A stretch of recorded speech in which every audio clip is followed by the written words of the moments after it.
আরাফার ময়দানে পৃথিবীর আশ্চর্য এক মিলনস্থল। আসসালামু আলাইকুম রহমতুল্লাহ। আমি এখন দাঁড়িয়ে আছি পবিত্র আরাফার ময়দানে। আপনারা হয়তো ছবিতে এই জায়গাটি অনেকবার দেখেছেন, কিন্তু সামনে থেকে দেখলে এর অনুভূতিটাই আলাদা। ওই যে পাহাড়ের চূড়ায় সাদা স্থাপনাটি দেখছেন, এটি আরাফাতের অন্যতম পরিচিত স্মারক।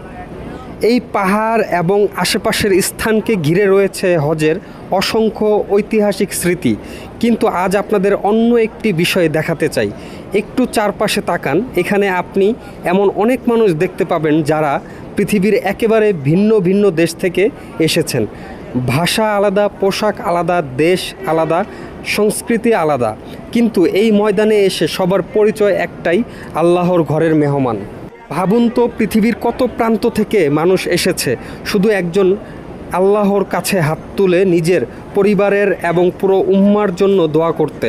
আরাফার ময়দান শুধু একটি স্থান নয়, এটি আমাদের মনে করিয়ে দেয় আল্লাহর কাছে মানুষের আসল পরিচয় তার দেশ বা জাতি নয়, তার তাকওয়া ও আমল।